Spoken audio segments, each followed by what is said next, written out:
Dan sekarang insya Allah kita masuk ke poin setelahnya yang ke-18. Maksiat itu bisa mendatangkan laknat. Dan makna laknat diangkat keberkahan hidupnya. Jadi biar rumahnya luas, mobilnya mewah, hartanya banyak, tapi tidak ada ketentraman hati. Saya akan bacakan kata Ibnu Qayyim rahimahullah. Di antara dampak kemaksiatan ialah memasukkan pelakunya ke dalam laknat Rasulullah sallallahu alaihi wasallam. Beliau melaknat sejumlah perbuatan maksiat. Sementara itu terhadap perkara-perkara lain yang lebih besar darinya, maka para pelakunya layak mendapatkan laknat. Berikut ini sejumlah pelaku maksiat yang dilaknat oleh Nabi SAW. Misal yang pertama, wanita yang membuat tato dan wanita yang meminta untuk ditato, wanita yang menyambung rambutnya dan wanita yang meminta untuk disambung rambutnya, wanita yang menghilangkan bulu-bulu wajahnya dan wanita yang meminta dihilangkan bulu-bulu wajahnya, serta wanita yang mengikir giginya untuk merenggangkannya dan wanita yang meminta giginya dikikir untuk direnggangkan. Semua ini tentu terangkumkan dalam sebuah hadis Nabi SAW yang masyhur tentang Nabi SAW melaknat semua pelaku-pelaku ini. Ya. Wanita ditato di sini dimaksudkan, tentu kita belum bicara masalah tato badan ya. Umumnya yang terjadi di sini adalah tato alis. Ya. Menato daerah alis dengan alasan ini lebih cocok dengan wajah saya, ya. Ini adalah mengikuti zaman modern, ini begini dan begitu. Padahal Sang Pencipta Allah sudah memang mengetahui inilah bulu alis, jumlahnya, panjangnya, tebalnya yang paling cocok dengan wajah kita. Kita tidak punya hak untuk mengubah itu. Dan tidak usah khawatir, oh mungkin kalau saya tidak ubah seperti ini nanti orang tidak suka sama saya. Itu waswas syaitan. Allah akan datangkan orang yang suka dengan wajah anda itu, dengan kulit anda itu. Kuasa Allah SWT. Islam membolehkan perawatan, tapi tidak boleh perubahan. Ya. Merawat diri boleh. Islam menyuruh kita untuk mandi, pakai wangi-wangian. Bahkan Nabi SAW mengatakan termasuk sunnah nabi-nabi sebelumnya, ya, turun-temurun para nabi mewariskan itu adalah bersiwak, menggunakan minyak wangi. Allah SWT juga memberikan kita rasa gerah supaya kita mandi. Kita ada mandi wajib dalam Islam, mandi junub, mandi Jumat kayak hari ini bagi laki-laki, ya, mandi haid dan nifas bagi perempuan. Ada mandi sunnah, menyegarkan badan. Mandi umumnya hukumnya mubah, tapi dia bisa berubah menjadi sunnah kalau kita niat ingin merawat tubuh kita. Islam membolehkan itu. Bahkan kata Nabi SAW, 5 fitrah yang harus dijaga setiap muslim. Memotong kukunya, mencukur bulu ketiak, mencukur bulu kemaluan, khitan atau sunat, dan juga mencukur kubis bagi laki-laki secara khusus yang kelima ini. Maka ini semua diingatkan. Juga wanita yang menyambung rambutnya, ini di salon banyak sekali. Rambut-rambut baik itu rambut manusia atau misalnya bulu hewan, ekor kuda dan segala macam. Dengan alasan ini supaya rambutnya lebih panjang. Ini semua tidak ada dalam agama Islam, tidak dibolehkan. Pelihara rambut bagian daripada syariat. Kata Nabi SAW, man kana lahu sya'ar falyukrimhu. Siapa yang Allah karunia rambut, dia harus bisa menjaganya, merawatnya, laki-laki atau perempuan. Nabi SAW termasuk salah satu sikap yang beliau paling suka adalah menyisir rambutnya. Dan seringkali beliau menyuruh ummahatil mu'minin menyisir rambutnya. Dalam riwayat Bukhari Muslim disebutkan, Nabi SAW kalau iktikaf pun, beliau sandar di dinding masjid, ya, yang bisa, atau ada jendela atau ada pintu celahnya yang bisa kepala beliau masuk ke dalam rumah. Beliau tidak masuk ke dalam rumah. Karena iktikaf tidak boleh ke rumah kecuali darurat. Maka beliau masukkan kepala, kata Ummul Mukminin Aisyah radhiyallahu anha, maka aku menyisirkan rambut Nabi alaihi salatu wassalam. Begitu juga hadis tentang laki-laki yang tidak boleh pulang ke rumahnya malam hari dari safar kecuali sudah memberitahukan kepada istrinya. Kata Nabi SAW, janganlah seseorang antara kalian pulang dari safar kemudian dia datang ke rumahnya di malam hari kecuali dia sudah menginformasikan kepada istrinya. Tujuannya untuk apa? Agar dia menyisir rambutnya dan mencukur bulu kemaluannya atau membersihkan kemaluannya. Karena laki-laki punya pengaruh besar dalam masalah ini. Walaupun dia cinta sama istrinya, dia sangat pekah dengan bau yang tidak sedap, pemandangan yang berantakan. Nah, beda dengan perempuan, mungkin lebih terbawa perasaan. Kalau dia cinta sama suaminya, mau rambutnya ada atau tidak ada sama saja. Begitu juga, jadi ini yang menyambung rambut atau yang meminta, ya, untuk disambung rambutnya. Jadi si pelaku, pemilik salon yang mengeksekusi itu atau pegawainya, dan juga orang yang datang mengatakan sambungkan rambut saya. Wanita yang menghilangkan bulu-bulu wajah dan wanita yang meminta dihilangkan juga bulu-bulu wajahnya. Ya, ini saya kurang tahu makna pastinya seperti apa. Karena umumnya wanita mungkin tidak ada bulu di situ ya, di daerah wajah. Tetapi Allahu a'lam ini apa maksudnya.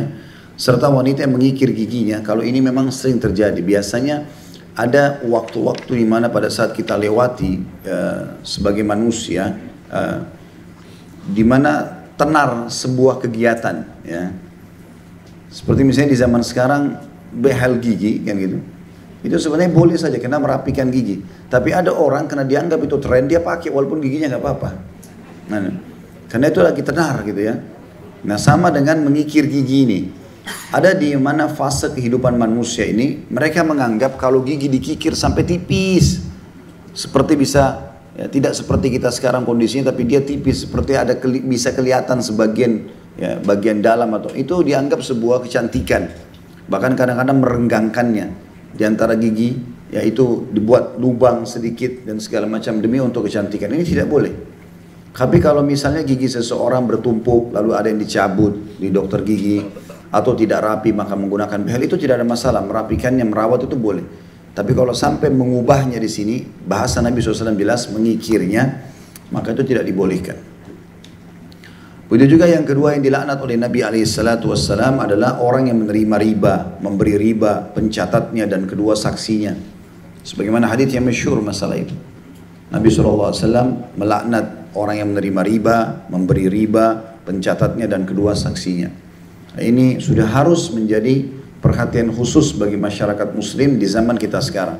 Karena riba ini hampir masuk mana sebuah lini kehidupan kita. Semuanya. Ya. Sampai ada orang subhanallah samponya, odolnya, sikat giginya, celana dalamnya semuanya riba. Ya. Karena dia pakai kartu kredit dari bank, bayar. Akhirnya bank bayarin. Ya. Kalau ada uang cash bayar, kenapa nggak mulia ini? Kenapa harus gesek, makan restoran, digesekin? Pada saat digesekin ini, masalahnya dibayarin dulu oleh bank pakai uang riba. Ya. Kalau ada keadaan-keadaan tertentu di mana transaksi itu harus Anda lakukan, misalnya harus membayar media sosial atau hal-hal tertentu, antum tinggal di sebuah negara tidak bisa kecuali harus pakai kartu itu, ya sudah jaga agar jangan sampai kena bunganya. Tapi kalau dalam kondisi kayak kita di Indonesia masih bisa kita pakai uang cash, masih bisa debit, kenapa harus pakai ini gitu? Karena dibayarin dulu oleh perbankan itu, dia punya akad dan itu adalah riba. Dari sisi mana kita mengatakan ini bukan riba? Jelas-jelas. Dan kalau tidak salah MUI pun sudah melakukan fatwa masalah itu. Dan kalau teman-teman yang masih berpikir masalah riba ini, renungi baik-baik hadits Nabi. Dan ini tentu di pengajian tugas kami menyampaikan. Bapak Ibu terima tidak terima itu hak individual. Tapi kami tidak mungkin diam dengan masalah seperti ini. Harus dijelaskan kepada umat Islam. Coba bayangkan teman-teman kalau kita berzina 36 kali. Berat gak kira-kira? Dengan 36 orang berbeda. Sama ini berzina hari ini, besok sama ini 36 kali. Itu baru sama dengan 1 dirham riba. Itu yang kata Nabi SAW, 1 dirham riba lebih berat daripada 36 kali berzina. Ini bukan hal yang ringan. Gitu. Jadi maksimalkan untuk menghindari transaksi itu. Karena memang ini bukan main-main. Setiap orang akan bertanggung jawab di depan Allah SWT pada hari kiamat. Tapi kan Ustaz, perbankan syariah juga mirip riba. Itu cara Anda menghindar sebenarnya. Selalu saya dengar itu. Tapi kan Ustaz, perbankan syariah itu begini dan begitu. Baik. Kalau misalnya kita berbicara masalah ada pelanggarannya, maka yang bank riba jelas-jelas 100%. Kalau ini mungkin ada 10, 20%, 30%. Lalu kapan dia bisa perbaiki kalau kita nggak ke situ, gitu kan? Kitanya harus bisa mendukung masalah itu. Supaya memang betul-betul syariah ini lebih kelihatan. Dan akhirnya orang hijrah, gitu. Seperti itulah. Justru yang unik ini di negara-negara Islam berkembang riba ini, di negara-negara Muslim mereka lagi cari solusi supaya lepas dari sistem kapitalis itu. Mereka lagi cari solusi dan ada di antara mereka yang coba menerapkan beberapa poin-poin berhubungan dengan hukum-hukum syariat. Maka harus hati-hati dengan masalah ini tentunya. Karena ini ada laknat. Makna laknat didoakan Nabi SAW diangkat berkah hidupnya. Dalam riwayat lain, riba itu 73 tingkatan. Yang paling rendahnya seperti seseorang berzina sama ibunya. Itu berat. Bukan hal yang ringan gitu. Maka hindari semaksimal mungkin. Dan ini masing-masing individu tentunya harus bermuhasabah gitu. Insya Allah kalau dia mulai pelan-pelan lebih hati-hati. Paling tidak kalau dia belum bisa meninggalkan semua, sudah lebih ringan tanggung jawabnya hari kiamat. Karena dia sudah menguranginya. Yang ketiga, al-muhallil dan al-muhallal lahu. Ini sudah pernah kita jelaskan ya. Ada juga di situ di footnote bagi yang pegang buku. Footnote nomor 206. Al-muhallil adalah laki-laki suruhan yang disuruh menikahi wanita yang telah ditalak 3 oleh suaminya, untuk kemudian menceraikannya agar dapat dinikahi kembali oleh bekas suaminya tadi. Sedangkan al-muhallal lahu adalah orang yang meminta kepada al-muhallil untuk melakukan pekerjaan tersebut. Ya. Jadi kalau laki-laki menceraikan istrinya sampai 2 kali, Allah mengatakan at-talaqu marratan, cerai itu 2 kali. Sekali bisa mengatakan saya ceraikan kamu, jatuhlah talaknya. Selama 3 kali masa haid ke depan, itu namanya masa iddah. Mereka masih bisa rujuk tanpa akad nikah. Dibaikan saja selesai. Kalau lewat dari masa iddah, maka dia harus akad nikah baru. Yang kedua kali dia kerjakan masih bisa hal yang sama. Tapi kalau sudah yang ketiga namanya tolak bayin, nggak boleh lagi. Caranya gimana supaya dia bisa kembali ke mantan suami yang pertama? Si perempuan ini memang menikah normal sama seorang laki-laki. Kalau dia cerai normal juga, memang karena ketidakcocokan, baru bisa kembali kepada mantan suami pertama. Nah banyak orang merekayasa ini. Karena dia sudah main-main dengan tolak, saya ceraikan kamu, ceraikan, main ucapin sembarangan, makanya jatuhlah tolaknya sampai 3. Nah karena dia menyesal ya, dengan keputusannya itu, lalu dia ajak temannya, dia bilang coba kamu nikahi istri saya ini, habis akad nikah ceraikan langsung ya, supaya halal lagi buat dia. Nah ini yang dimaksud dilaknat, tidak boleh sama sekali. Oleh karena itu para suami di sini bertakwa kepada Allah Subhanahu Wa Taala. Ya. Masalah istri antum sering katakan ceraikan saya, pulakan saya, itu biasa di alam perempuan. Jangan antum ikut-ikutan kayak perempuan. Makanya Allah jadikan tolak di tangan kita laki-laki, karena kalau di tangan perempuan 1 hari 10 kali kita diceraikan. Telat beli ikan diceraikan, telat ini masak, telat bawa baju ini apa segala macam bisa diceraikan. Makanya laki-laki Allah berikan akal. Umumnya di alam kita kehidupan ini, kalau istri mengatakan ceraikan saya, pasti tidak mungkin suami ceraikan di awal kalimat itu. Umumnya Allah gerakkan semua laki-laki untuk merayu istrinya. Kenapa? Begini, begitu. Karena memang Allah buat itu. Supaya dia tidak menceraikannya. Tapi subhanallah kalau sampai pada puncak sering diulangi juga bisa terjadi. Gitu kan? Tapi seseorang hati-hati, lebih hati-hati. Jangan sampai menggunakan kalimat ini kecuali darurat sekali. Kita lihat betul-betul sudah tidak bisa diperbaikin lagi, ya baru. Kata Nabi SAW, 3 hal pasti terjadi. Pernikahan, perceraian, dan rujuk. Jadi kalau saya bilang sama teman saya, dia punya anak perempuan, saya anak laki-laki. Nanti kalau anak kita besar, kita jodohin ya, kita nikahin. Kalau dia bilang iya, maka anak-anak ini terikat secara hukum. Harus, nanti kalau sudah dewasa bilang, dulu ayah pernah jodohin kau sama ini, mau nggak? Kalau dia bilang tidak mau, batal lah itu. Yang kedua, cerai. Ya, saya pernah hadiri majelisnya Dr. Syarif. Hafizahullah, dulu beliau mengajar kami, beliau wakil hakim di Madinah dulu, di pengadilan agama Madinah, ngajar kami tingkat 3 kuliah fikih. Beliau bahas masalah talak. Beliau bilang kalau ada wanita naik di atas tangga, sementara di tengah-tengah tangga suaminya bercanda saja bilang, kalau kau naik saya ceraikan, kalau kau turun saya ceraikan, maka dia harus turun dari tengah-tengahnya kalau nggak mau diceraikan. Naik kena tolak itu, walaupun bercanda. Makanya kata Nabi SAW, jangan main-main, itu pasti terjadi di 3 hal itu, pernikahan, perceraian, dan juga rujuk. Tiba-tiba dia sudah ucapkan kalimat cerai, semasa dalam masa iddah 3 kali haid itu, dia tiba-tiba baikan sama suaminya atau istrinya atau biologis, jalan sama-sama. Ini sudah rujuk namanya. Maka habis lagi dia bilang, kita kan sudah cerai. Enggak, itu enggak cerai namanya. Rujuk itu. Kapan dia baikan, rujuk. Karena banyak orang begitu. Lagi mengajukan di pengadilan, tapi jalan sama-sama terus. Pergi hotel sama-sama. Ini sudah kembali namanya. Sudah rujuk. Dan ini harus hati-hati tentunya. Dan Nabi SAW mengatakan, abghadul halal ilallah at-talaq. Perbuatan yang paling Allah benci dari perbuatan halal hanya perceraian. Yang keempat, pencuri. Nabi SAW juga melaknat ini. Ya, Nabi SAW melaknat pencuri yang dipotong tangannya, ya, gara-gara mencuri telur, gara-gara mencuri hal-hal yang sepele, gitu kan. Ini juga sudah masyhur teman-teman sekalian. Kita dalam Islam disuruh untuk bekerja dan tidak boleh mengambil yang bukan hak kita. Tidak boleh sama sekali mengambil yang bukan hak kita. Dan mencuri ini banyak modelnya. Jangan selalu dibayangkan mencuri itu masuk rumah orang, bobok pintunya, kemudian ambil barangnya. Itu salah satunya. Tapi mengambil yang bukan hak kita juga mencuri namanya. Antum kerja di kantor mengambil yang bukan hak antum. Pulpen lah, kertas lah, apa saja gitu kan. Sering bawa pulang. Kenapa di kantor banyak? Memang banyak, tapi untuk kantor, bukan untuk dibawa pulang. Ini satu dus pulpen dibawa pulang bagi-bagi sama ponakan semua. Ya. Kenapa? Karena di kantor banyak. Mana hak kita di situ? Apa saja ya? Termasuk mencuri ini mencuri waktu. Kalau ada akad antara kita dengan atasan jam sekian sampai jam sekian kita telat, ini mencuri waktu namanya. Sebenarnya tidak boleh. Atau melakukan instruksi atau instruksi di kantor yang tidak pernah diinstruksikan oleh pemilik atau orang-orang perusahaan. Ini sama maling semuanya, gitu kan? Nggak boleh, ini semua kena laknat. Yang kelima, peminum khamar. Orang yang menuangkannya, yang memeras khamar itu, yang meminta diperaskan, penjualnya, pembelinya, orang yang memakan hasil penjualannya, pembawanya dan pengangkutnya. Ini semua riwayat sahih menjelaskan masalah itu ya. Kalau khamar lebih luas lagi daripada ancaman riba tadi. Kalau riba itu penerimanya, pemberinya, pencatatnya dan kedua saksinya. Kalau ini lebih banyak lagi. Khamar itu yang menuangkan, pegawai-pegawai di restoran, yang memeras, yang membuat memang di pabrik, yang meminta diperaskan, penjualnya, pembelinya, orang yang memakan hasil penjualannya, pembawanya dan pengangkutnya.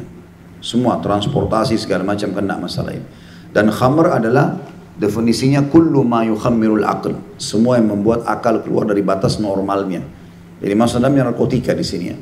Jadi tidak selamanya khamr itu harus cairan seperti bir, whisky dan seterusnya, tapi semua yang bisa membuat orang keluar dari jalur normal akalnya maka dikatakan khamr.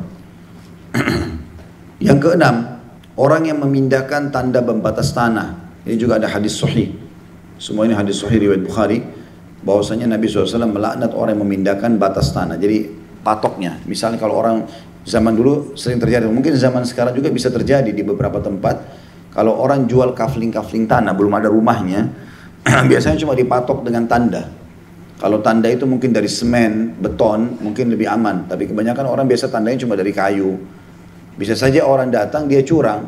Dia angkat patok itu dipindahin, walaupun cuma 1 jengkal, walaupun cuma setengah meter. Maka ini semua ancamannya berat sekali. Bahkan Nabi SAW mengatakan siapapun yang mengambil sejengkal tanah yang bukan haknya, dia akan dipikulkan dengan tanah itu 7 lapis ke bawah, ya, di pundaknya, gitu kan. Dan kita perlu tahu ya, penelitian terakhir itu menemukan bahwasanya di bawah tanah itu ada air, ada batu, ada segala macam dan banyak sekali komposisinya. Sebagian bahkan ulama mengatakan dimaksud dengan 7 lapis tanah pun itu dalam bumi itu masuk seperti air. Karena ditemukan terakhir itu lautan itu di bawahnya sekian belas ribu meter itu ada lagi gunung berapi, di bawahnya ada lagi lautan dan sekian banyak. Dan Nabi SAW mengatakan itu bahwasanya laut itu di bawahnya ada gunung dan di bawahnya lagi ada lautan, dan itu ada penelitian terakhir menemukan masalah itu. Jadi jangan cuma dibayangkan 1 jengkalnya, tapi beban yang akan dia dihukumkan di mahsyar ini ya, sebelum masuk neraka. Neraka lebih berat lagi hukumannya. Jadi tidak usah ambil yang bukan hak kita. Saya pernah jelaskan itu, kapasitas kita sangat kecil. Untuk tidur saja kita cukup dengan setengah badan kita. Jadi kalau badan kita lebarin, mungkin lebar pundaknya 70-80 ya, atau 1 meter lah. Misalnya kalau orang pun sangat besar badannya, maka kalau dia balik ke samping, kayak kita tidur di sofa, itu udah cukup setengah meter berarti, misal. Itulah kapasitas kita. Ngapain ambil rumahnya orang, tanahnya orang, untuk apa? Mau diapakan semuanya kalau itu haram? Kemudian yang ketujuh, orang yang melaknat kedua orang tuanya. Ya, artinya marah-marah, mendoakan buruk buat orang tuanya. Ini juga dalam hadis disebutkan Nabi SAW melaknat mereka. Ini tidak boleh sama sekali. Walaupun orang tua kita buruk, tidak punya hak membalas keburukan mereka dengan keburukan. Saya kan dari kecil Ustaz dibuang sama orang tua saya. Dia nggak mau perhatikan. Sekarang saya sudah sarjana, sudah berhasil, tiba-tiba ngaku sebagai ibu, ngaku sebagai ayah. Nggak apa-apa. Raih pahala dari mereka. Jangan malah sebaliknya. Kita malah membalas itu dengan keburukan. Tidak mau lihat ibunya, tidak mau lihat ayahnya. Mereka berdosa dengan dulu membengkalikan kita. Kita jangan berdosa dengan durhaka sama mereka. Jadi contoh yang lain adalah jangan orang ghibah kita balas dengan ghibah. Kita berdosa, dia juga berdosa, gitu kan. Ada orang curi barang kita, kita balas dengan mencuri barang dia. Maka secara otomatis akan berimbang. Ya. Yang kedelapan, orang yang menjadikan makhluk yang memiliki ruh sebagai sasaran anak panahnya dalam latihan memanah. Seperti misalnya burung diikat di pohon, lalu dipakai sebagai sasaran panah. Ya. Orang belajar nembak, belajar memanah boleh, tetapi tidak boleh dia jadikan Ya, sasaran latihannya itu adalah makhluk hidup. Ini dilarang oleh Nabi SAW. Kecuali di medan perang berbeda. Di kancah jihad, medan perang itu boleh saja membunuh orang. Ya, tetapi ada batasan-batasan syar'i. Kata Nabi SAW, Allah menyuruh kalian berbuat baik dalam setiap keadaan. Dan Allah menyuruh kalian berbuat ihsan atau berbuat baik dalam setiap keadaan. Kalau kalian membunuh-bunuhlah dengan cara yang baik. Kalau kalian menyembelihlah dengan cara yang baik. Dan tajamkan pisau kalian. Jadi membunuh musuh pun harus dengan cara yang baik. Tusuk, mati, selesai. Nggak ada mutilasi dalam Islam. Ya. Kemudian yang ke-9, laki-laki yang bertingkah seperti wanita dan wanita yang bertingkah seperti laki-laki. Ini hadisnya sangat masyhur. Ya, bahwasanya Nabi SAW melaknat laki-laki yang menyerupai perempuan, perempuan yang menyerupai laki-laki. Ini bahasa menyerupai, cuma menyerupai saja. Cara jalan, cara ngomong, udah nggak boleh. Sisiran rambutnya, apalah warna yang khas lawan jenis tidak boleh. Apalagi sampai mengubah kelamin, menikah sesama jenis dan segala macam, itu jauh lebih besar lagi. Itu haram hukumnya, tidak boleh. Walaupun kita sayangkan Indonesia sekarang lagi coba digembar-gemborkan masalah itu, LGBT diangkat-angkat seakan-akan ini masalah baru. Di negara-negara non-muslim mereka anggap itu boleh-boleh saja. Tidak bisa diterapkan di negara kita yang memang mayoritasnya muslim, gitu kan. Ini haram dalam Islam. Makanya yang lucunya ada orang yang mengatakan, kenapa dikatakan bahwasanya orang homoseksual lesbian itu apalagi kalau mereka menikah, yang memang dasarnya haram, tidak boleh. Itu akan menyebabkan datangnya hukuman seperti kaum Lut. Kalau begitu kenapa Allah tidak hukum Amerika, kenapa tidak hukum negara Eropa dan segala macam? Orang ini lucu, dia tunggu Allah hukum dulu baru mau percaya. Kan aneh. Sekarang jalan lagi licin, kita balap motor nih. Tahu kalau licinnya jatuh, nggak apa-apa deh saya coba dulu. Jatuh tuh sakit nggak sih? Gitu. Ya sama begitu. Kan lucu orang ini. Kalau dia mau dia hukum, jangan ajak-ajak kita biar dia ke pulau mana atau di gunung mana, biar Allah hukum dia di sana gitu kan. Kalau minta semua Indonesia nggak apa-apa, terima aja. Kita dipaksa dan kita tahu ini secara teori pasti akan datang hukuman Allah. Allah mengatakan dari umat-umat sebelum kalian itu ada pelajaran. Ambil pelajaran mereka. Fasiru fil ardi fanzuru kaifa kana akibatul mujrimin, kata Allah SWT. Janganlah kalian di muka bumi, lihat sebab-sebab dan akibat-akibat dari orang-orang yang dulu berbuat kejahatan. Fir'aun, Allah kekalkan masih ada jenazahnya atau muminya. Namrud masih ada peninggalan kerajaannya dan banyak yang lainnya yang Allah Subhanahu wa taala masih tinggalkan bekas-bekas mereka. Yang ke-10 juga Nabi SAW melaknat orang yang menyembeli untuk selain Allah. Menyembeli buat kuburan, buat pohon, buat laut. Ini semua tidak boleh. Menyembeli adalah ibadah untuk Allah Subhanahu wa taala. Allah mengatakan fasalli rabbika wanhar. Salatlah Muhammad untuk Tuhanmu dan menyembelihlah untuknya. Semua jenis sembelihan. Kalau kita dalam Islam ada akikah buat anak baru lahir hari ketujuhnya, ada sembelih buat Idul Adha. Ada sembelih mungkin untuk menghormati tamu, sebagaimana Ibrahim AS melakukan pada saat dua malaikat yang datang untuk memberitahukan berita gembira istrinya Sarah akan hamil dan melahirkan Ishak. Itu disebutkan dalam Al-Quran. Maka itu tidak ada masalah. Tapi kalau menyembelih misalnya untuk sebuah pohon, sesajen, lautan, nah ini banyak umat Islam lakukan. Kita sayangkan itu. Saya pernah berbicara dengan seorang pengusaha punya kapal besar. Dia selalu mengangkat kayu-kayu. Masya Allah sukses, Allah berikan itu di kota Makassar waktu itu. Setelah saya jelaskan ini, dia mengatakan, Ustaz, di sini di kota Makassar ini ada orang-orang yang Muslim, mereka bahkan sudah pernah pergi haji, itu turunin kapalnya di lautan, sebelum kapal itu mulai berjalan, maka dia menyembeli kambing lalu dilempar di laut. Untuk apa Pak? Saya tanya. Ya supaya kapalnya nggak diganggu sama penjaga laut. Ini dari mana ini? Khurafat betul ini. Ya. Kebohongan benar. Allah Subhanahu wa taala satunya pencipta dan penjaga seluruh alam semesta ini, dan yang ditugaskan oleh Allah Subhanahu wa taala untuk menjaga lautan, mengurusnya, populasi ikan-ikan, semua jenis hewan ada di sana, juga air tawar, air asin, turunnya hujan, segala macam awan, pergantian ini malaikat yang mengaturnya. Itu rukun iman kita yang kedua setelah beriman kepada Allah. Ada makhluk Allah ciptakan untuk menjalankan tugas-tugas itu. Bisa baca surah nomor 72 dan 79 dalam masalah ini. Al-Mursalat dan An-Nazi'at ya, disebutkan tentang masalah tugas-tugas para malaikat tersebut. Tapi ada orang seperti itu. Dan mereka karena kejahilan tidak faham. Tapi kalau bapak ibu sembelih kambing, sembelih sapi, diberikan kepada anak yatim, orang miskin, ya sedekah itu bagus. Karena Allah Subhanahu wa ta'ala. Ini biasanya juga orang kalau pergi dukun-dukun ya, disuruh sembelih ayam, darahnya dibawa. Ini semua sembelih selain untuk Allah Subhanahu wa ta'ala. Kemudian yang ke-11, pelaku kejahatan dan orang yang melindungi pelaku kejahatan. Semua pelaku kriminal. Ya, perbuatan kriminal apapun dilaknat oleh Nabi SAW. Karena memang seorang muslim tidak boleh terjerumus padanya. Kejahatan itu untuk dipelajari dan dijauhi. Oh ini mencuri nggak boleh, akibatnya ini ditinggali. Zina, berbohong, atau apalah kira-kira kejahatan-kejahatan tersebut dipelajari untuk dijauhi, bukan untuk dicoba. Sementara ketaatan dipelajari untuk diterapkan. Kalau ada orang melakukan kejahatan, lalu kemudian dia malah membesarkan kejahatan itu.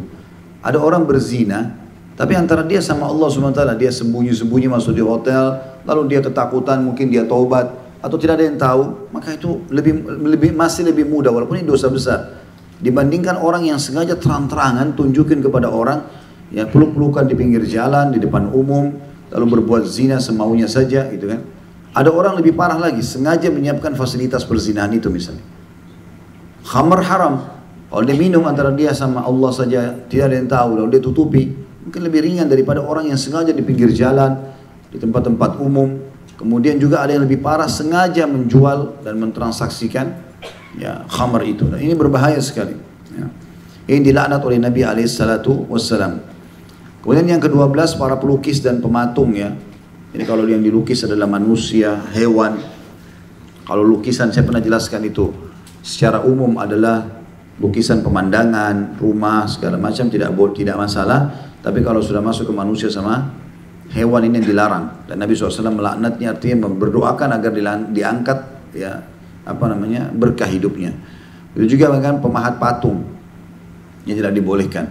Dan ini dianjurkan agar kaum muslimin berhenti dalam masalah ini. Karena Ibrahim alaihissalam mengingatkan itu, Rabbi innahunna adlalna katsiran minan nas. Katsirun minan nas. Ya Allah, sesungguhnya patung-patung ini banyak menyesatkan manusia. Awalnya cuma seni, lama-lama jadi sesembahan. Itu yang terjadi. Ya, Nabi SAW menggambarkan pada saat Nuh alaihissalam meninggal dengan sahabat-sahabatnya, maka sebagian masyarakatnya merasa sedih kehilangan mereka karena mereka adalah orang-orang soleh. Kata Nabi SAW, lalu iblis menjelma jadi manusia, lalu mendatangi seseorang di antara mereka yang lagi berdoa untuk orang-orang soleh itu, mengatakan, apakah engkau mencintai mereka? Kata dia, tentu saja. Kenapa kau enggak buat patungnya? Buat patungnya lalu taruh patungnya di rumah kamu, di tempat ibadahmu. Jangan sembah, hanya untuk mengenang mereka saja. Jadi kalau ingat, oh ini mukanya Nabi Nuh, oh ini mukanya sahabat-sahabatnya Nabi Nuh. Jadi kalian lebih rajin ibadah. Akhirnya mulai satu orang buat patung, kemudian mulai menyebar, akhirnya menyebar seluruh masyarakat melakukan itu. Dianggap itu adalah sebuah hal yang bisa mengingatkan mereka pada ibadah mereka. Setelah generasi itu mati, kata Nabi SAW, lalu datanglah iblis menjelma juga diri manusia yang lain, kemudian mengatakan, sesungguhnya ayah-ayah kalian tidak buat patung-patung ini kecuali untuk menjadikan patung ini sebagai perantara antara mereka sama Allah. Akhirnya mereka mulailah minta sama patung-patung tersebut, walaupun mereka juga menyembah Allah. Itu terjadi sampai di fase Mekah. Ya. Bagaimana orang-orang musyrik Mekah tahu kalau itu Ka'bah rumahnya Allah. Mereka tahu tawaf adalah ibadah untuk Allah. Mereka tahu dan mereka menyebutkan nama Allah. Mereka tahu pencipta langit dan bumi Allah. Allah katakan dalam Al-Quran, A'udzu billahi minasyaitonir rajim, wa idza sa'altum man khalaqas samawati wal arda la yaquluna Allah. Hai Muhammad, kalau kau tanya mereka siapa yang ciptakan langit dan bumi, mereka akan katakan Allah. Kalau gitu tanya, kenapa sembah berhala-berhala itu? Allah kekalkan juga dari lisan mereka, ma na'buduhum illa liyuqarribuna ila Allahi zulfa. Kami enggak sembah berhala-berhala kecuali kami jadikan perantara antara kami dengan Allah. Allah enggak butuh perantara benda mati. Apakah itu batu nisan, kuburan, tanah, pohon, benda-benda itu semua tidak ada. Allah SWT membolehkan kita bertawassul dengan orang-orang yang masih hidup, orang saleh, orang tua kita, minta didoakan, iya. Nah ini sudah pernah kita jelaskan masalah itu. Jadi ini kebiasaan membuat patung lebih baik dihindari, jangan hanya kena bahasa seni ya. Nah, ada juga orang begitu taruh patung depan rumahnya. Saya kadang-kadang nggak tahu patung apa itu. Sudah pendek, gendut, matanya belalak, pegang pentungan, dan yang punya rumah muslim. Untuk apa gitu? Saya nggak ngerti untuk apa ini gitu. Saya pernah lewat juga di satu pengajian begitu, ada lebih nggak tahu apa, mau dibilang manusia bukan, mau dibilang hewan bukan. Terus seni apa ini gitu? Lebih baik tanam pohon, makhluk Allah, disiram dapat pahala, gitu kan? Kan itu pohon juga kalau dirawat bisa dapat pahala, karena itu makhluknya Allah. Kata Nabi SAW, di semua denyut kehidupan yang bernyawa ada pahala, gitu kan? Kasus tentang seseorang dan pernah meminumkan anjing yang haus. Kemudian Allah SWT berterima kasih padanya, lalu Allah memasukkan dia ke dalam surga. Yang ke-13, orang yang melakukan homoseksual ini karena kerusakan fitrah, ya, maka mereka melakukan ini. Orang-orang non-muslim biasa melakukan perbuatan ini karena seringnya mereka berzina, akhirnya mereka jenuh, mereka mau coba sesama jenisnya. Dan ini terjadi tuh, dan dibiarkan itu sebuah modern, terserah, itu hak asasi manusia lah segala macam. Tidak, kita punya koridor dalam Islam. Kalau mereka punya cara itu, kita menjawab lakum dinukum waliya din. Kalian punya agama begitu silakan, tapi kami juga punya agama. Nggak boleh dipaksakan kepada kita. Lesbian dan homoseksual hukumnya haram. Bahkan homoseksual jauh lebih berat daripada perzinahan. Abdullah bin Umar berkata radhiyallahu anhu, khusus bagi pelaku homoseksual ini, mereka kalau orang zina dalam Islam itu hukumnya kan dua. Kalau sebelum menikah, kalau kepergok, ketangkap, dicambuk 100 kali dan diasingkan 1 tahun. Kalau dia sudah menikah, kepergok, namanya muhsan istilahnya begitu, maka ini hukumnya dirajam, dilempar batu sampai mati karena kerasnya masalah, larangan masalah itu. Tapi homoseksual mau sudah menikah atau belum menikah, hukumnya kata Abdullah bin Umar dicari tempat tertinggi di kota itu, lalu didorong dari atas, itu pun dilempari batu dari bawah. Saking kerasnya larangan itu. Tidak boleh sama sekali, ini kerusakan fitrah. Nah, saya sarankan ini bagi bapak ibu sekalian di rumah, hati-hati dalam pendidikan anak-anak. Karena penyebab homoseksual dan lesbian ini disebabkan juga internal, ada faktor internal di rumah, ada juga faktor eksternal. Faktor internalnya justru karena kita, orang tuanya. Di antara contohnya misal, ada orang dikasih oleh Allah anak, 3 anak laki-laki, lalu dia berharap sekali anak perempuan. Lahirlah Allah kasih anak keempatnya anak perempuan. Dia membiarkan anak perempuan ini bermain sama kakak-kakak laki-lakinya dengan cara-cara laki-laki lah. Ya, main bola, loncat-loncat sana sini segala macam. Ini akhirnya membuat dia terbentuk menjadi seperti laki-laki.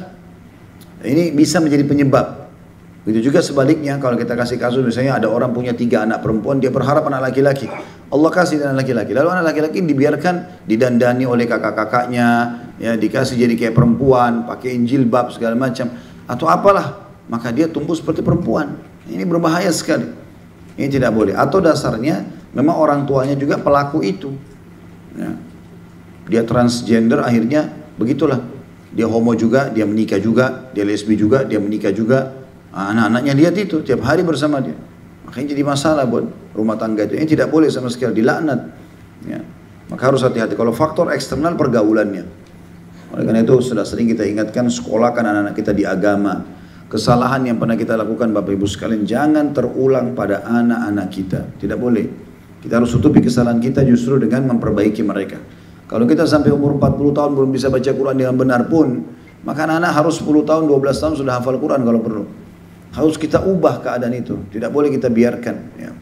Tutupi kesalahan kita dulu dengan kebaikan yang akan kita alihkan kepada anak-anak itu. Ya. Begitu yang dilakukan oleh Ikrimah radhiyallahu anhu. Dia dulu sebelum Islam suka memerangi Islam dengan ayahnya Abu Jahal. Setelah masuk Islam dia menyesal, dia mengatakan, ya Rasulullah, saya akan berinfak sejumlah dulu yang pernah saya keluarkan perangi Islam, sekarang untuk di jalan Allah. Dia nilai kira-kira berapa dikeluarin semua sama dia, kebetulan dia orang kaya, untuk menutupi kesalahannya yang lalu gitu. Yang ke-14, orang yang memaki ayah dan ibunya, ini mirip tadi orang yang melaknat kedua orang tuanya ya. Memaki, mencaci. Yang ke-15, orang yang membuat orang buta tersesat jalan. Ya. Jadi karena dia buta, biasa karena dijadikan bahan olokan, ya. Ini buta nih, kerjaan kita kerjain yuk, ya. Terus dibiarin, jalan-jalan sana jatuh di got, misalnya, atau apalah kesasar. Ini nggak boleh. Orang buta kita harus berikan petunjuk. Dalam Islam diperintahkan itu. Ada sebuah hadis menjelaskan itu ya. Kalau beliau SAW melaknat orang yang sengaja menyesatkan orang yang buta. Ya. Kemudian juga yang ke-16, orang yang menyetubuhi hewan. Nah, ini ternyata ada sebabnya ya. Saya pernah waktu nyusun tesis S2 dulu, saya pernah membaca beberapa penelitian. Ternyata ada sebabnya ini. Jadi di beberapa negara non-muslim, mereka karena sering berzina, dari mulai balik itu, bahkan mereka kenal dengan malam berdarah lah, apalah segala macam. Pokoknya kalau sudah balik, aneh kalau masih ada perempuan yang perawan gitu. Maka dianggap perzinahan harus dilakukan secara massal. Di satu taman kah, di satu acara kah, segala macam. Bahkan orang tuanya yang antar anak-anaknya itu di negara non muslim biasa. Sehingga mereka sudah terbiasa dengan biologis itu. jenuh, coba dengan sesama jenis. Bahkan sampai pelampiasan pada hewan. Hewan-hewan ini. Dan bahkan saya lihat survei sendiri ada seorang anak muda, pernah datang ke Jepang, kemudian diadakan penelitian, ditemukan di Jepang itu orang sudah tidak mau berpikir untuk menikah. Jadi hampir mayoritas penduduknya tidak berpikir untuk menikah. Mereka lebih baik memelihara hewan. Didatangi rumah-rumah mereka dengan kamera lengkap, diminta izin. Atau mereka tuh siapin dalam rumahnya baju-baju buat anjingnya, baju-baju buat kucingnya. Tidak ada, dia nggak mau nikah karena dia sudah mampu. Dia pikir sudah cukup seperti ini, antara dia sama hewan-hewannya saja. Maka ini berbahaya sekali, ya, bisa membuka pintu-pintu itu. Karena mereka jadikan hewan sebagai tempat pelampiasannya. Kalau pelihara hewan saja, ada yang dibolehkan, ada yang tidak boleh ya. Melihara kucing boleh, melihara hewan-hewan yang halal dimakan. Apalagi kalau kita mau cari pahala bisa memelihara hewan ternak, ya, unta, sapi dan kambing. Bahkan Nabi SAW mengatakan sebaik-baik harta seorang muslim adalah kambing. Tidak ada seorang nabi pun kecuali pasti Allah pernah menjadikannya sebagai penggembala kambing, ya. Itu berbeda, karena kita ada hubungannya sama Idul Adha, ada akikah, segala macam, kita juga halal untuk memakannya, lain. Tapi kalau hewan-hewan yang haram seperti anjing misalnya, nggak boleh. Jangan hanya karena suka seni, suka indan itu. Saya pernah gitu, isi di pengajian salah satu rumah orang, saya tidak tahu. Begitu saya masuk ternyata ada anjing. Lalu pada saat saya tanya, dia bilang ini karena hobi saya juga memberikan makan. Tapi saya ingatkan itu nggak boleh. Nabi SAW mengatakan rumah yang ada anjing tidak dimasuki oleh malaikat. Bahkan Nabi SAW pernah memasuk rumahnya nggak jadi. Ya, kemudian setelah itu beliau masuk, kata Aisyah, ya Rasulullah, kenapa anda tadi telat untuk masuk? Dia bilang di depan rumah tadi ada anjing. Jibril pun tidak mau masuk ke dalam rumah gitu. Ya, tidak dimasuki oleh malaikat. Tentu anjing ini ada yang dibolehkan, ada yang tidak dibolehkan ya. Ada juga yang dibolehkan itu kalau untuk menggunakan jasanya. Anjing berburu atau menjaga perkebunan atau peternakan itu dibolehkan, ada hadits yang menjelaskan. Tapi kalau hanya hobi-hobian saja, memelihara anjing ini, memelihara anjing itu nggak boleh. Ya, mudah-mudahan kita berharap sih yang dipakai juga oleh teman-teman aparat kita itu dibolehkan ya untuk mengetahui narkotika atau apa. Mudah-mudahan kita masuk dalam hewan yang menjaga kebun atau menjaga keamanan tadi ya. Kemudian yang selanjutnya yang ke-17, orang yang menandai binatang ternak dengan cap pada wajahnya. Biasanya orang yang punya peternakan supaya tidak tertukar hewannya sama hewan peternakan di sebelah, mereka cap ya dengan besi panas ya, atau cap apalah ya. Nah itu Nabi SAW pernah melihat ada seekor hewan di Madinah dicap wajahnya dengan besi panas itu supaya maksudnya tidak hilang, orang dia tahu ini adalah hewan dia. Itu Nabi SAW melaknatnya, tidak boleh karena itu menyakiti hewan. Tapi kalau kita zaman sekarang mungkin sudah bisa dengan pilox ya, warna cat segala macam sudah cukup insya Allah. Karena memang biasa di peternakan itu, saya pernah lihat peternakan domba, itu dombanya luar biasa gitu, banyak sekali. Mungkin sudah kita bisa bilang jutaan ekor dan berdekatan semua satu sama yang lain. Memang bisa tertukar gitu kan. Nah ini bisa diberikan tanda. Di zaman Nabi SAW, kalau ada hadyu itu hewan yang akan dikurbankan. Nabi SAW biasanya kalau pergi seperti waktu mau umroh ya, sebelum kesepakatan Hudaybiyah, itu beliau membawa dari Madinah hadyu. Unta dan kambing yang mau disembeli untuk Allah di Mekah. Nah itu mereka kasih kain ya, di lehernya dengan warna tertentu. Jadi orang-orang Arab pada saat itu sudah tahu, oh kalau hewan itu dipasang kain itu di lehernya, berarti ini akan dikurbankan untuk Allah. Seperti itulah. Yang ke-18 adalah orang-orang yang membahayakan seorang muslim atau mengadakan makar terhadap mereka. Ya, siapapun muslim, tentu orang non muslim pun tidak boleh kita bahayakan ya. Tapi kalau orang muslim itu lebih besar dosanya. Siapapun dia, tidak boleh sama sekali kita sakiti, kita rusak citra namanya. Karena Nabi SAW bersabda, ketahuilah bahwasanya darah kalian, harta kalian, dan juga nama baik kalian haram di antara kalian. Ya, tidak boleh sama sekali kita sengaja menipu, menyakiti, ya, merusak namanya. Ini semua hukumnya haram. Ini masuk dalam kategori dosa besar. Ya, masuk dalam kategori dosa besar. Dan juga mengadakan makar terhadapnya. Ada orang subhanallah begitu, dia salah, karena ketahuan kesalahannya lalu kemudian dia coba untuk mencari makar, membuat makar. Ya. Supaya orang yang sedang membongkar kesalahan dia atau mengetahui kesalahannya lalu kemudian dicelakakan. Ini luar biasa makar ini. Ini malah berbahaya. Bukan dia cukupkan dengan kesalahan dia lalu dia minta maaf, tidak, dia malah sengaja mengajak orang lain agar membuat makar terhadap muslim yang lain. Dan kata Nabi SAW, al-muslimu man salim al-muslimu min lisanihi wa yadihi.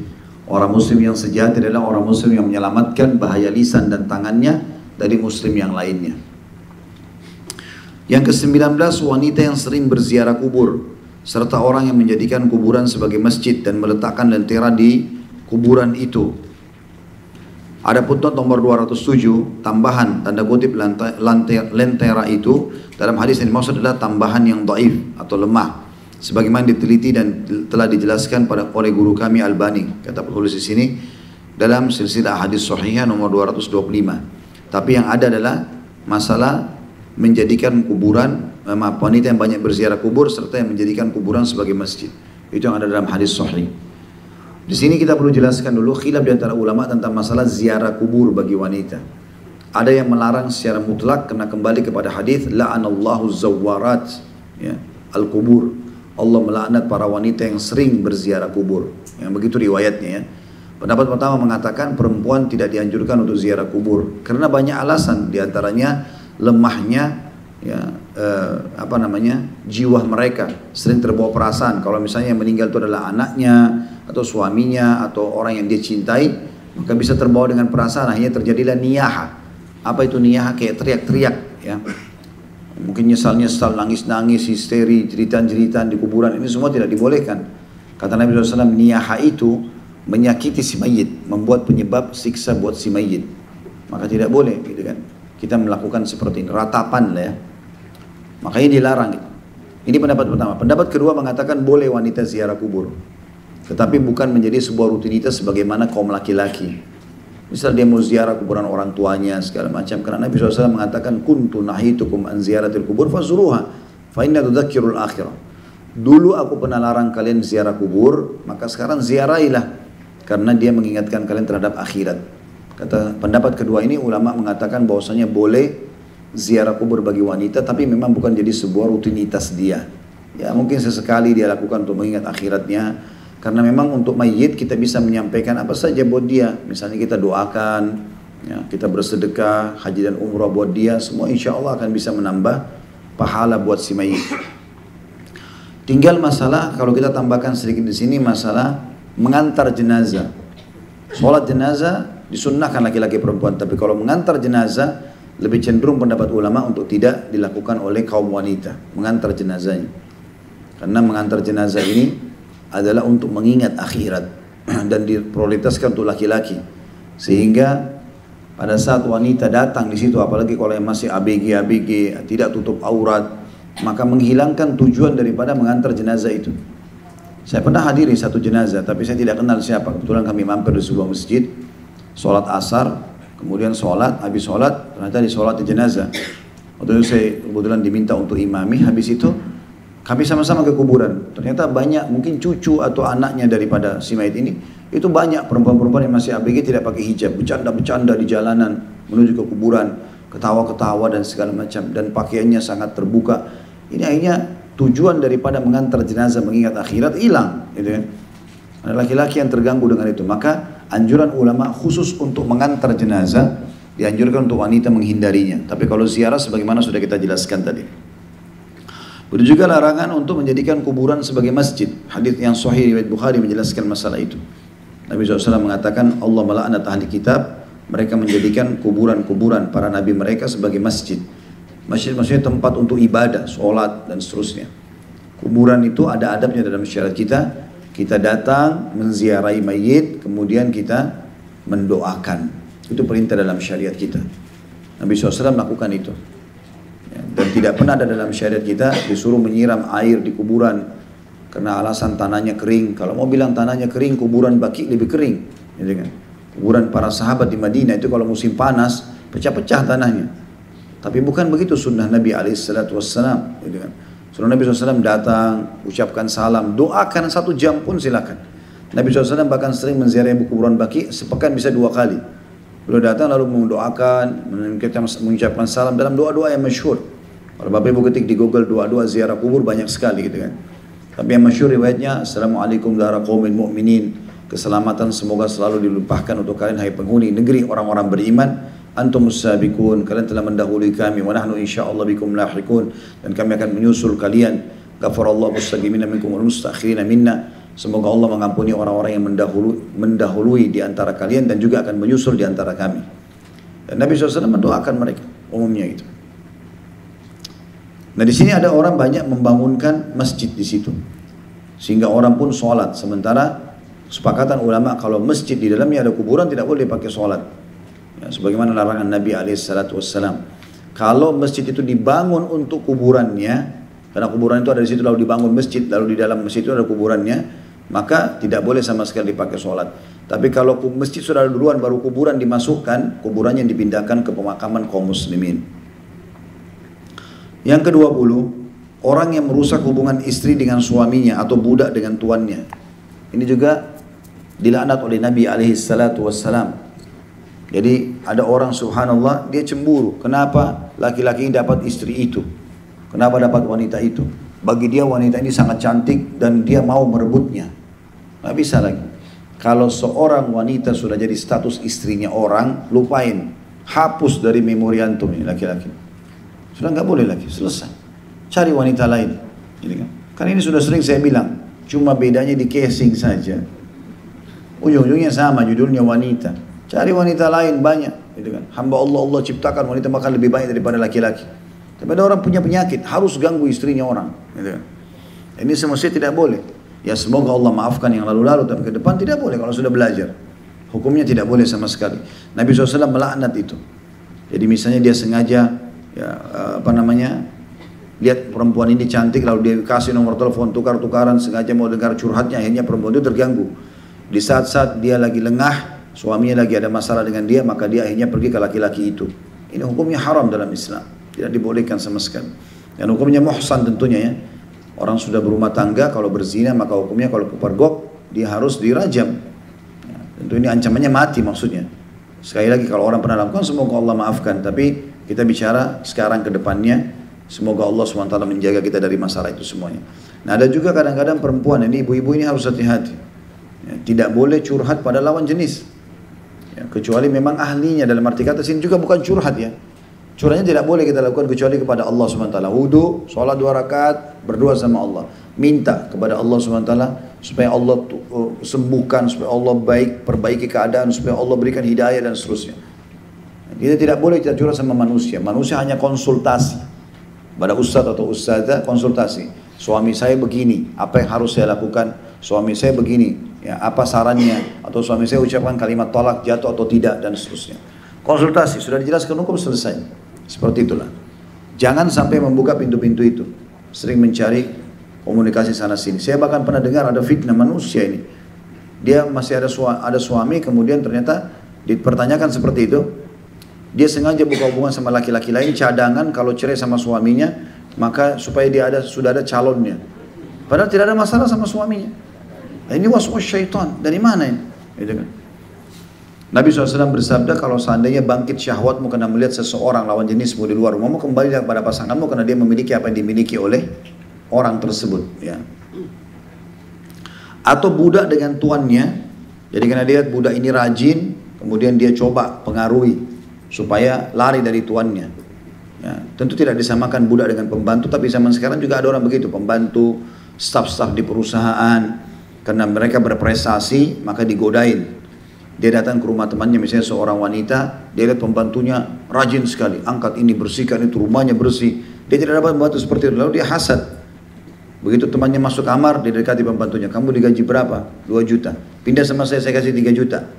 Maka pembantu ini lari dari majikannya, padahal mungkin dia punya akad harus kerja setahun. Ini nggak boleh sama sekali. Ini termasuk dalam masalah itu. Kemudian yang ke-21, kita sampai ke poin 25 ya. Karena di sini memang disusun sampai 25. Orang yang menyetubui wanita melalui anusnya, nah ini dari dubur, ya, hukumnya haram dalam Islam. Dalam biologis boleh dilakukan apa saja kecuali 2 hal. Meletakkan kemaluan di kemaluan istri pada saat haid dan nifas, lagi ada darah keluar, nggak boleh. Allah mengatakan dalam surah Al-Baqarah surah nomor 2 ayat 222, hatta yathurn wala takrabuhunna hatta yathurn. Jangan pernah sentuh para istri itu kecuali mereka sudah suci. Makna suci, darahnya sudah bersih dan sudah mandi bersih, baru boleh. Dan Allah mengatakan juga, waqtu fa'tuhunna min haitsu amarakumullah. Fa idza tatahharna fa'tuhunna min haitsu amarakumullah. Kalau mereka sudah bersuci, maka datangilah mereka di tempat yang sudah Allah perintahkan. Maksudnya kemaluannya, di duburnya tidak dibolehkan. Tentu ini dilarang, dan juga dilarang meletakkan yang kedua, kemaluan di dalam anus. Ya. Berbeda kalau dalam bab-bab yang dibahas oleh ulama masalah istimta' ini atau menikmati pasangan, kalau hanya meletakkan, mohon maaf ini, kemaluan dia di antaranya tidak masalah. Tapi kalau meletakkan di dalam anusnya hukumnya haram. Ini kebiasaan orang-orang non-muslim. Makanya sering saya bahasakan, usahakan jauhi menonton film-film porno yang mengajarkan ini semua. Karena mengajarkan biologis yang salah secara agama. Nabi SAW bersabda dalam masalah ini, Allah melaknat ya, laki-laki yang menggauli istrinya di kemaluannya pada saat haid, menggauli duburnya, dan juga mendatangi dukun. Atau riwayat lain juga dikatakan, siapa yang melakukan ini maka dia telah kufur kepada apa yang diturunkan kepada Muhammad sallallahu alaihi wasallam. Maka ini tidak boleh, ya. Hukumnya dalam Islam tidak dibolehkan. Yang ke-12, wanita yang menjauhi ranjang suaminya pada malam hari akan dilaknat oleh para malaikat hingga pagi hari. Jadi ibu tidak boleh tinggalin ranjang suami walaupun dalam kondisi marah, kecuali membahayakan jiwanya. Jadi misalnya suaminya pemabuk, nanti dia khawatir dibunuh dan segala macam, itu lain. Dia boleh meninggalkan tempat tidur, bahkan meninggalkan rumahnya, mencari tempat aman.